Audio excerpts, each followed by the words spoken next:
Have you ever wondered why certain emotions haunt you, no matter how much you meditate, how deeply you heal, or how far you run? Why does sadness sometimes feel older than you? Why does anger rise in moments that don't make sense? What if the emotions you carry were never just yours to begin with? In today's sacred teaching from Buddhism Wisdom Teachings, we'll uncover the truth that Buddhist masters have known for centuries, and science is only beginning to confirm. Emotional pain is not always born from your life. It can be passed down like a silent inheritance. But here's the miracle. With mindfulness, you can stop that suffering from moving forward. Join us as we explore how people like Thích, H-1EA5T, H-1EA1NH, Barack Obama, Oprah Winfrey, and Nelson Mandela didn't just cope with trauma, they transformed it into awakening. This isn't just a lesson in Buddhism. It's a map for how to change your life and your lineage from the inside out. Stay with me. What you're about to learn could shift everything.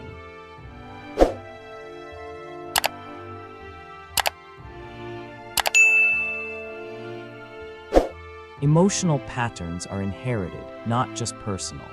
One of the most radical and empowering ideas in Buddhist psychology is that our emotional patterns are not purely individual. They are inherited. This means the anger, shame, anxiety, and even our deepest fears may not originate in our lifetime. They are part of a larger emotional ecosystem passed down through generations like heirlooms.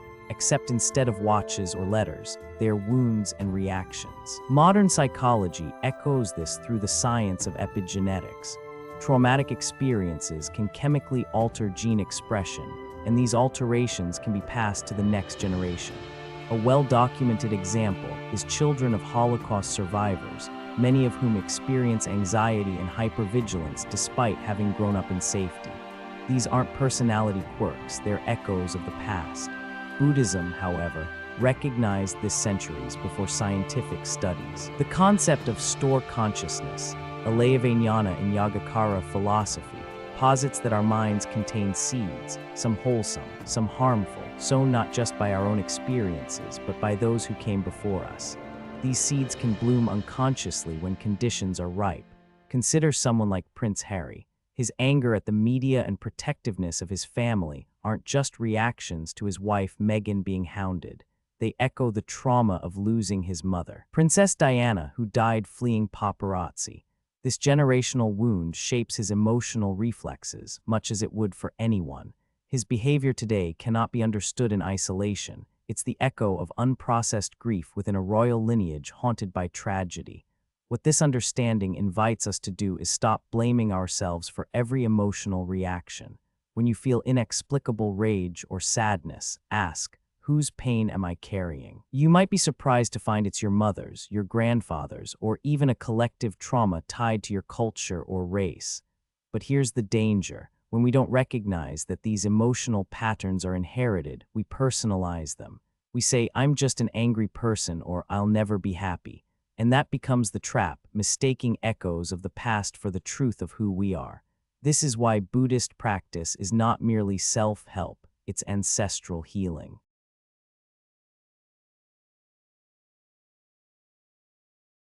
Mindfulness interrupts generational suffering. The brilliance of mindfulness, as taught in the Zen tradition, is not in stopping thoughts but in creating a gap, a sacred pause between stimulus and response. In that space lies the possibility of not repeating the past. Picture this: a father who was verbally abused as a child is about to snap at his own son for spilling milk. That's the moment, tiny, invisible, but pivotal. Without mindfulness, his mouth opens and the abuse spills out like it did decades ago from his father. But with mindfulness, there's a microsecond of choice. He notices the anger rising like a wave, but instead of riding it, he watches it crash and dissolve. That one act stops the generational trauma from continuing. This is what Thích H-1EA5T, H-1EA1NH meant by saying, when we practice mindfulness, we are not just healing ourselves. We are healing our ancestors and descendants at the same time. In the West, Dr. Martin Luther King Jr. understood this intuitively. He saw violence as a cycle that could only be broken by awareness and compassion.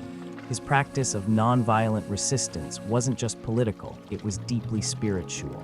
In refusing to respond to hatred with hatred, He was creating a new karmic pattern, one that disrupted centuries of racial trauma. He embodied mindful resistance, offering America a chance to stop reliving its darkest instincts. Or look at Nelson Mandela. After 27 years of imprisonment, he had every reason to be bitter, but mindfulness, through his practice of reflection and interior discipline, allowed him to greet his captors not with vengeance but with grace. He interrupted the cycle of colonial resentment and racial retaliation by making a different choice. The whole world witnessed how one man's inner stillness could realign the course of a nation. Mindfulness is not just a buzzword or a wellness hack. It is a revolutionary tool, a technology of freedom. Each time you choose awareness over autopilot, you're placing a wedge in the gears of inherited suffering. When you feel reactive, ask yourself, is this mine or have I inherited this pattern? And then breathe. That single conscious breath is an act of rebellion against the tyranny of the past. Thích Nhất Hạnh found peace in wartime exile. The story of Thích Nhất Hạnh, often called Th7Y by his students, is perhaps the most profound modern example of Buddhism's power to transform suffering. During the Vietnam War, while superpowers dropped bombs and divided a nation with ideology, this monk led a movement that asked a simple question: can we stop killing each other long enough to listen? He was exiled for his message. Neither the North nor the South wanted someone preaching peace in the midst of war, and yet in the crucible of that exile, he found something that no government or ideology could take from him: inner freedom. Living in France. Unable to return home for decades, Th7Y experienced deep longing and sorrow. But instead of drowning in it, he used his mindfulness practice to look directly at his pain. He discovered that his true home was not in Vietnam, but in the present moment. In one of his most famous quotes, he said, "Breathing in, I arrive in the present moment. Breathing out, I feel at home." This wasn't poetic fluff, it was a survival strategy. Imagine being torn from your people, your language, your country, and still choosing not to become bitter. That's not passive acceptance, it's the strongest act of spiritual defiance. His story is a mirror to every refugee, every exile, every immigrant who has lost their homeland. But even more than that, it's a message to anyone who has ever said, "I'll only be happy when I get married, when I move, when I retire." Th7Y flips the script. Happiness is not a future destination. It's available right here in your next breath. And yet we keep waiting. Th7Y reminds us, there is no way to happiness. Happiness is the way. Even in the face of overwhelming grief, losing students to war, friends to political violence, fellow monks to suicide, he did not collapse. He transformed his heartbreak into a path of service. He founded Plum Village, a spiritual community that today welcomes thousands from around the world, seeking not escape but engagement, with life, with the breath, with the moment.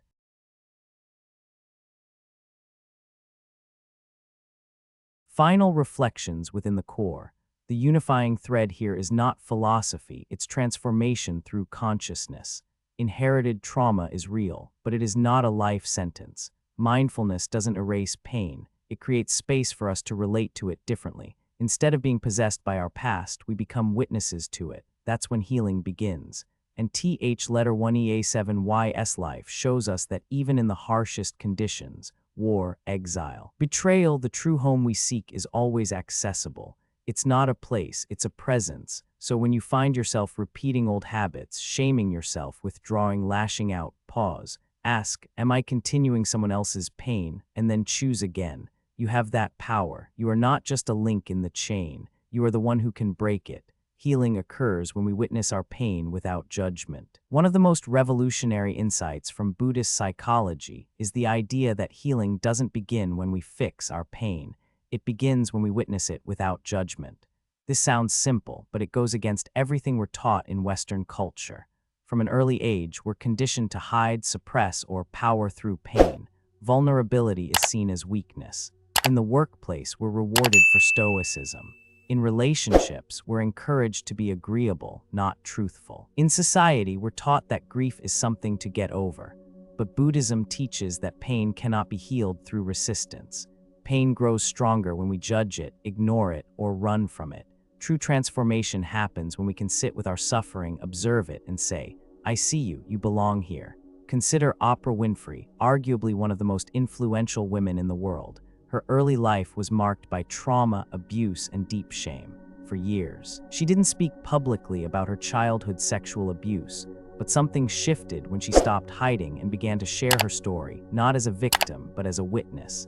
She didn't rush to fix the pain. She told it, lived it, honored it. And in doing so, she allowed millions of other survivors to do the same. Oprah's power came not from overcoming her pain, but from making space for it without shame. In Buddhism, this witnessing is called mindful awareness. It's the ability to look at what arises in our body and mind, fear, anger, sorrow, and simply observe it without getting swallowed by it. It's the spiritual equivalent of sitting beside a crying child and saying, I'm here. I won't leave. That's how we begin to heal, not by changing the child's emotions, but by being fully present to them. Another example is Barack Obama. During his presidency, he was often criticized harshly from both sides, too slow to act, too quick to compromise, too calm in crisis. But his signature trait was his ability to hold space emotionally. In moments of national tragedy, the Charleston church shooting, Sandy Hook, he didn't jump into immediate solutions. He paused, he cried, he held silence. That's what leadership rooted in presence looks like, the ability to witness pain without rushing to escape it. The paradox is that witnessing our pain feels like the opposite of productivity. It doesn't offer quick results, but long-term, it's the only path to sustainable peace. Think of Nelson Mandela, 27 years in prison, subjected to humiliations and deprivations. He didn't pretend that his suffering didn't exist. He sat with it, and when he emerged, he had the emotional capacity to forgive. That level of healing doesn't come from denial, it comes from presence. Judgment is what locks trauma into the body. When we say, I shouldn't feel this way, we add a second layer of suffering to the first. But when we say, it's okay to feel this way, the tension begins to release. Buddhist teacher Pema Chodron calls this the power of unconditional friendliness toward your own experience. You stop trying to fix your sadness and simply befriend it.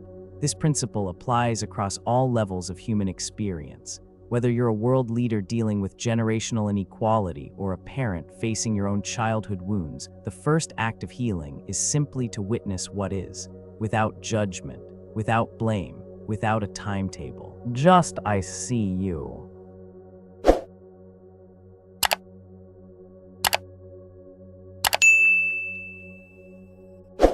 Presence not changing the world is the true beginning of peace. There's a dangerous myth in modern culture that peace comes from fixing everything around us. Get the right job, marry the right person, elect the right leaders, end poverty, reverse climate change, create a perfect system. But peace does not begin in the world. It begins in the individual, in your mind, in your body, in this moment. This doesn't mean we ignore injustice or abandon activism. It means that no external system will ever give you lasting peace if your internal world is still in chaos. Let's take the example of Jeff Bezos, one of the richest people in the world. He has access to anything he wants: power, travel, innovation, influence. And yet, during interviews, he's admitted to moments of deep restlessness. Despite reaching the pinnacle of material success, he continues searching.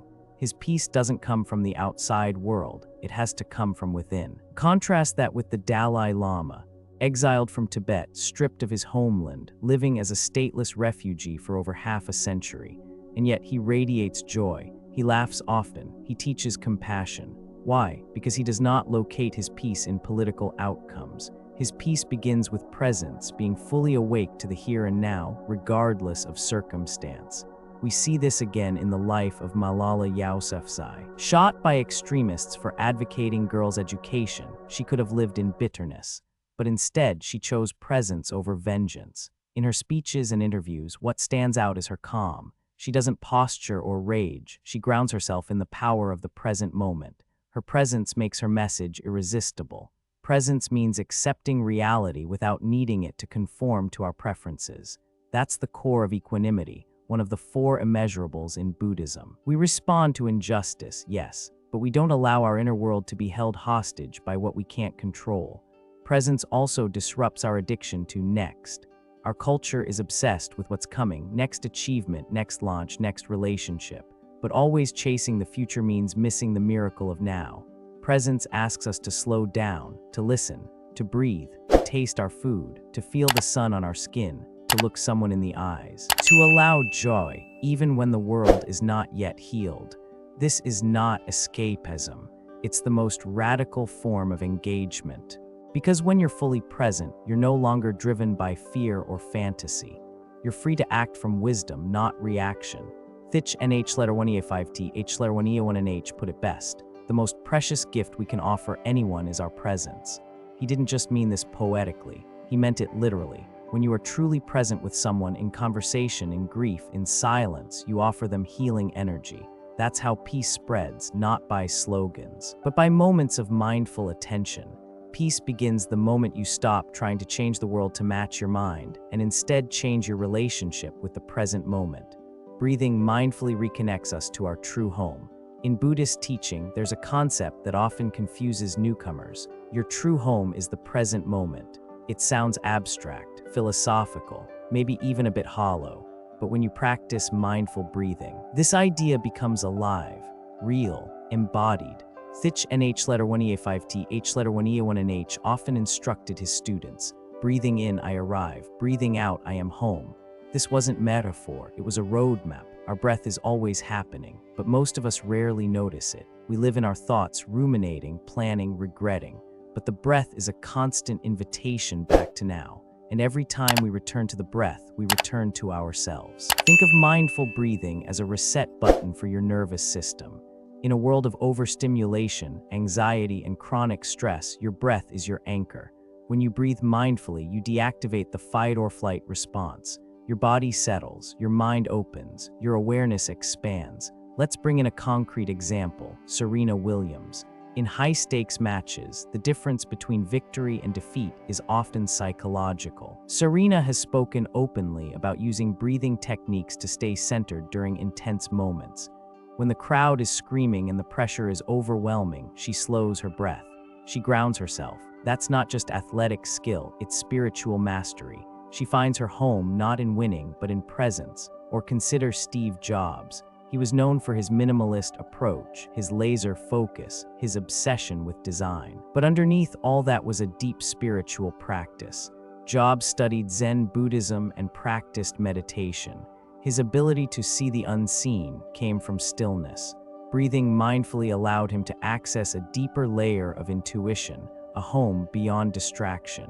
What does this look like for everyday people? You're in traffic about to explode in frustration. Pause, inhale slowly, exhale completely. You are home, you're grieving, the pain feels unbearable. Sit, feel the breath enter and leave your body. You are home, you're facing a decision that could change your life. Drop into your breath, feel its rhythm. The answers arise from stillness, not panic. Breathing mindfully is not a luxury. It's not reserved for monks or yogis, it's your birthright. It's the tool you already have that can carry you through everything: divorce, illness, depression, joy. When you breathe consciously, you become rooted. And when you're rooted, the winds of life can't throw you off course. That's what TH letter 1EA7Y meant by true home.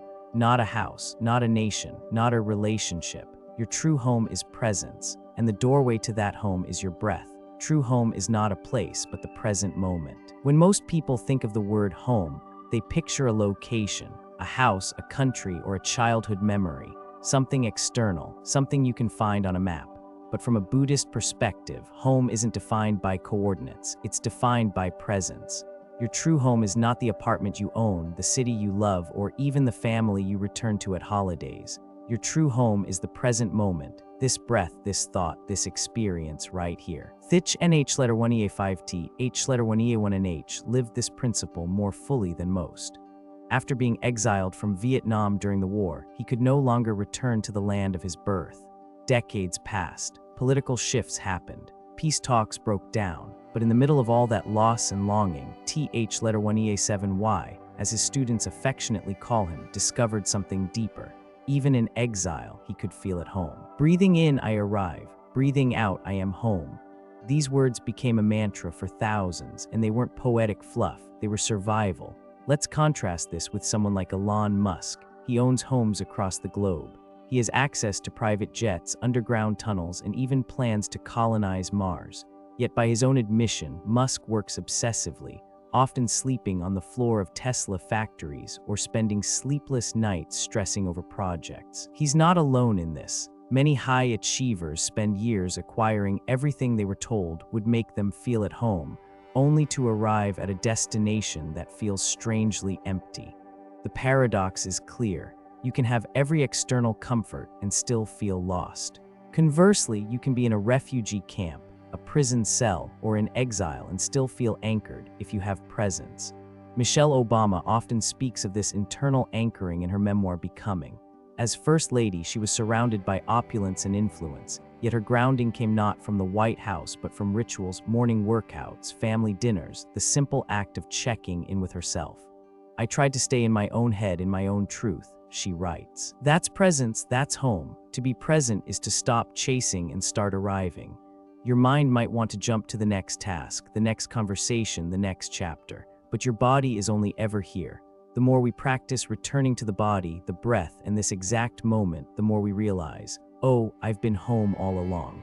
We don't need to earn presence. We just need to stop abandoning it.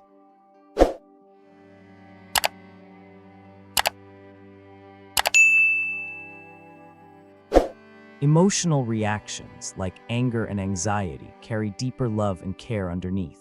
We're often taught to see anger and anxiety as problems to be eliminated. We medicate them, hide them, or label them as signs of failure. But Buddhism invites a radical reframe. What if our emotional reactions aren't flaws, but messengers? What if anger, anxiety, sadness, and fear actually contain deep wells of care, love, and vulnerability underneath? Let's break this down. Take anger. Most people experience it as a surge, hot, fast, and destructive. But beneath the surface, anger often arises because a boundary has been crossed. It can be a sign that something you care about deeply is being threatened. The angrier you are, the more you care. Barack Obama once spoke candidly about moments of deep anger during his presidency, especially in the face of school shootings, police brutality, and racial injustice. But instead of acting from rage, he practiced restraint. He transformed his anger into policy, speech, and reform. His emotional reaction carried a deeper layer of care for justice, for children, for democracy. Anxiety works the same way. It often feels paralyzing, like something is about to go wrong, but trace it back and you'll often find love at its core. You worry about your child because you love them. You're anxious about your job because you value your contribution. You're afraid of failure because you dream of meaning. Beneath anxiety is hope. Jacinda Ardern, former Prime Minister of New Zealand, embodied this during the COVID-19 pandemic. She openly shared her anxieties about making the right calls for her country, but instead of hiding them, she used them to connect. Her vulnerability became a strength. She listened more. She acted with caution but compassion. Her anxiety was a form of deep responsibility, born from. In Buddhism, there's a powerful metaphor. Emotions are like waves. They rise, crest, and fall. But if you dive beneath them, the ocean is calm. Under anger is often hurt. Under hurt is love. Emotions are not enemies. They are signals. Thích Nhất Hạnh 5th letter 1 taught his students to hug their anger. Not suppress it, not vent it. Hug it. That means acknowledging it without letting it control you. Hello, anger. He would say internally, I know you are here. I will take care of you. This is emotional maturity, not bypassing our reactions, but seeing them for what they truly are, protectors of what we cherish. Even world leaders who often perform stoicism for political optics reveal this truth when they are most honest. Volodymyr Zelensky, president of Ukraine, has shown public anger during wartime, but beneath it is an unshakable devotion to his people. His defiance isn't ego, it's love in armor. His anxiety isn't weakness, it's vigilance. Once we start listening to our emotions this way, we stop fighting ourselves. Anger becomes a compass. Anxiety becomes a teacher, and every emotional storm becomes a path back to what really matters. Mindfulness can heal backward and forward, past generations and future children. One of the most profound teachings in Buddhism is that healing doesn't happen in isolation. It happens across time. When you heal yourself, you're not just changing your life, You're changing the emotional legacy of your ancestors and the emotional future of your children. This might sound mystical, but there's science to support it. Trauma is stored in the body. It's stored in neural pathways, in stress responses, even in gene expression. Studies have shown that the descendants of trauma survivors, such as Holocaust survivors or those who lived through famine, carry heightened stress responses even if they never experienced the original trauma themselves. This is generational pain, but mindfulness gives us a chance to stop passing it on. Let's say a woman grew up in a household where her parents screamed constantly. That environment conditioned her to see conflict as danger. So now, as an adult, every time someone raises their voice, even slightly, her body floods with adrenaline. She may lash out, or shut down, or run. She may also parent her children with the same volatility she once endured, unless she brings awareness to it. She learns to pause before reacting, to breathe through her panic, to name her fear, to soothe her inner child. Over time, she changes the pattern. She becomes the parent she needed, and in doing so, she becomes the ancestor her children will thank. Barack Obama said in his book Dreams from My Father that one of his biggest motivations was to break the cycle, to be the kind of father he never had. That's legacy. That's healing the past through conscious living. Michelle Obama similarly talks about her father's sacrifices and the trauma of segregation. Yet instead of becoming bitter, she became a first lady who championed education, wellness, and kindness. Mindful action became intergenerational restoration. Or take Maya Angelou, poet, author, survivor. She broke cycles of silence, abuse, and erasure through her words.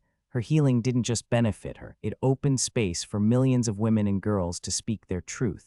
Even globally, we can see this ripple. Countries that face their past honestly, like Germany with its Holocaust remembrance efforts, tend to build stronger, more compassionate futures. Those that suppress it, deny it, or glamorize pain, like glorifying colonization or war, often repeat the same cycles. Healing backward means honoring our ancestors, not by repeating their pain, but by freeing ourselves from it. Healing forward means recognizing that every time we respond with awareness instead of reactivity, we're planting a different seed. Thích Nh letter 1E5T, H letter 1E1 and H spoke often of interbeing. We do not exist in isolation. We are our ancestors. We are our children. The mindfulness you cultivate today might be the strength your grandchildren rely on one day. If you stop yelling, your child might grow up without that fear. If you stop shaming yourself, your niece might grow up with confidence. If you sit with your grief instead of burying it, your whole family line shifts toward openness. This is legacy, not wealth, not titles, but consciousness. Small acts of awareness ripple into global change. It's tempting to believe that only massive movements, sweeping reforms, or charismatic leaders change the world. But Buddhist wisdom offers a quieter truth. Real transformation begins with small acts of awareness, not grand gestures, not viral hashtags, but subtle shifts in how we think, speak, and treat each other. These micro-movements of consciousness ripple outward and, over time, alter the shape of culture, communities, even nations. One of the clearest examples of this principle is Greta Thunberg. Her climate activism began as a simple solo protest, just one teenage girl sitting outside the Swedish parliament every Friday with a sign that read, "School strike for climate." There were no cameras, no teams, no money, just presence and purpose. Over time, that single act of mindful awareness exploded into a global youth movement, inspiring millions and shifting political conversations around the world. This wasn't just activism, it was mindfulness in motion. Thunberg's refusal to be distracted or numbed by the magnitude of the climate crisis was an act of fierce awareness. She stayed grounded in the truth of the present moment, no matter how uncomfortable. And from that stillness, a wave began. Or take Rosa Parks.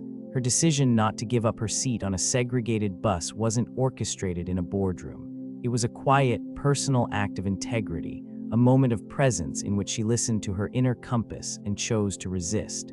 That one small act helped spark the Montgomery bus boycott, which became a foundational moment in the American civil rights movement.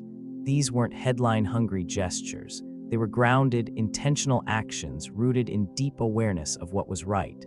Buddhism teaches that the seed of transformation is always in the now. When we are truly present, even in the most mundane moments, we stop reacting from habit and start responding from wisdom. That one pause before snapping at a coworker. That one deep breath before replying to your child. That one apology made from the heart. These moments matter. They shift your energy, and your energy shifts the room. Barack Obama often emphasized the power of small choices in shaping moral character. In The Audacity of Hope, he wrote that values aren't demonstrated in public speeches, but in what you do when no one's watching.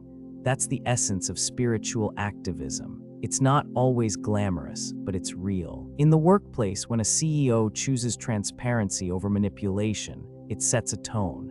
In education, when a teacher models emotional regulation during conflict, it teaches more than the curriculum ever could. In families, when a parent names their own anxiety instead of projecting it, they stop a generational pattern in its tracks. None of these acts are trending, but they are the foundation of peace. Thích Nhất letter 1EA5T, H letter 1EA1NH often reminded his students, you don't need to do great things, you just need to do small things with great mindfulness. A single act of kindness offered with full presence can shift someone's trajectory. A compassionate word can prevent a suicide. A silent prayer can interrupt hate. Global change doesn't come from a mountaintop. It comes from eye contact, from forgiveness, from listening. That's the power of awareness.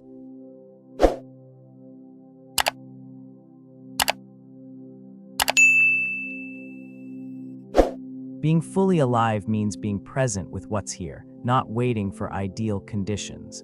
Modern culture trains us to chase goals, chase happiness, chase relationships, chase status. We're told that real life begins once we graduate, once we move, once we get promoted, once we meet the right person.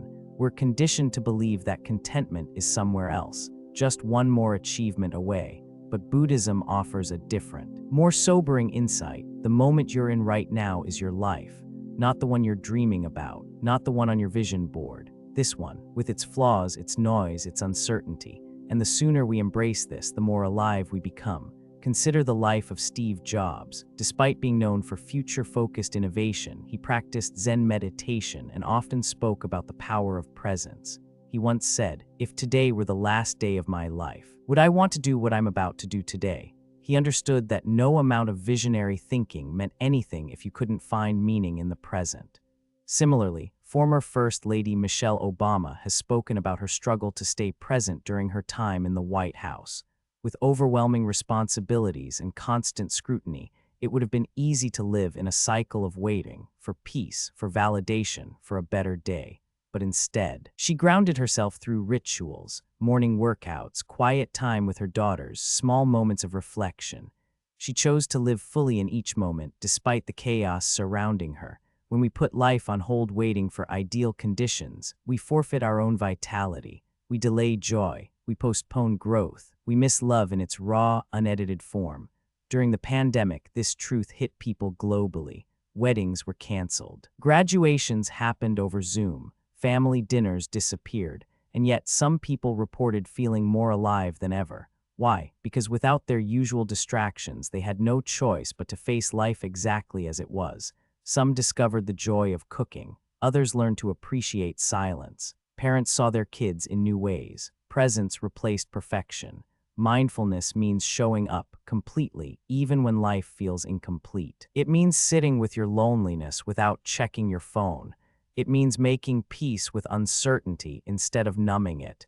It means noticing the beauty in a messy kitchen, a missed deadline, a wrinkled shirt. Thích Nhất letter 1EA5T, H letter 1EA1NH said, "Many people think excitement is happiness, but when you are excited, you are not peaceful. True happiness is based on peace, and peace can only exist now." Nelson Mandela lived this in Robben Island prison. He didn't wait until freedom to begin cultivating peace. He practiced presence behind bars. He learned Afrikaans to communicate with his guards. He meditated. He gardened. That presence shaped the man who would later lead a broken nation toward reconciliation. If he had waited for ideal conditions, South Africa might still be bleeding. You don't need the perfect job, partner, or circumstances to be fully alive. You just need this breath, this moment.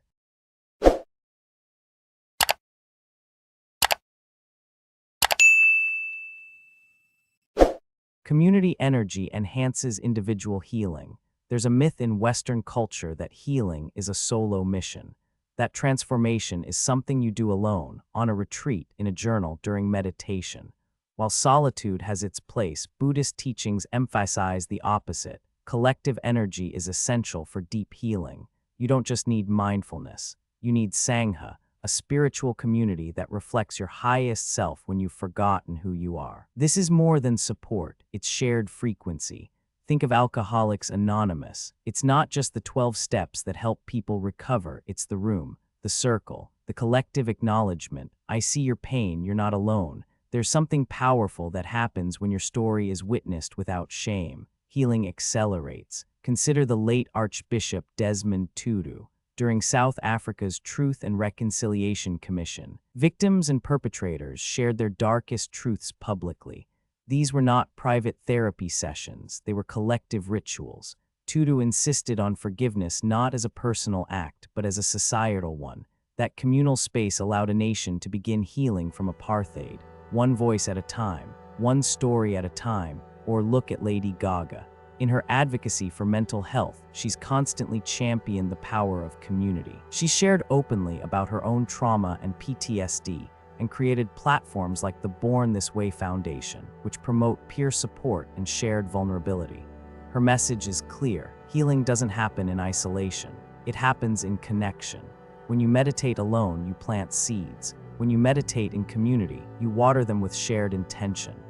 At Thich, NH1EA5T, H1EA1NH is Plum Village. Silence is practiced together. Meals are eaten mindfully as a group. Even walking is done in unison. This synchronization of presence creates what he called a collective energy of mindfulness. It lifts those who are struggling. It anchors those who are lost. It reminds everyone, healing isn't about willpower, it's about resonance. Think about your own experience. Have you ever walked into a yoga class, church, or protest and felt your energy shift? That wasn't your imagination. That was the field of consciousness created by shared presence. In neuroscience, this is known as limbic resonance. Human brains and nervous systems sync when we share emotion. This is why you feel calmer around calm people, more joyful around joy, more regulated around someone grounded. Healing alone is like building a house brick by brick. Healing with others is like being lifted by scaffolding. This is especially crucial in a world fractured by loneliness. Rates of anxiety, depression, and suicide are skyrocketing, especially among young people. But in many cases, what people need isn't more self-help books. It's eye contact, group rituals, shared silence, collective awe. Barack Obama often said, "Change happens when people come together." Not just for voting or activism, but for healing, for remembering. You need people to remember your wholeness when you forget. You need people to sit in silence with you, not offering advice, but presence. You need to know that you're part of something larger than your wounds, because when you heal in community, your healing multiplies. You pass it on, you model it, you become part of the energetic scaffolding for others. That's how Sangha works, that's how the world changes. Not through individual enlightenment alone, but through a chorus of awakened hearts breathing together. If you've made it this far, something in your heart already knows. You were not meant to carry the weight of generations alone. You were meant to become the healing link, the one who turns unconscious pain into conscious peace, the one who pauses, breathes, and chooses a new path for your parents, for your children, and for yourself. In Buddhist wisdom, this is not self-help. It is sacred work. It is liberation. And it begins exactly where you are. If this message touched something deep inside you, help us share it, like this video. Subscribe to Buddhism Wisdom Teachings. Leave a comment below. What emotional pattern are you ready to break? And remember this one truth: when life feels too heavy, you are not just a product of the past. You are the one who gets to rewrite it with presence, breath, and love. Until next time, dear soul, breathe deeply, walk gently, and awaken fully.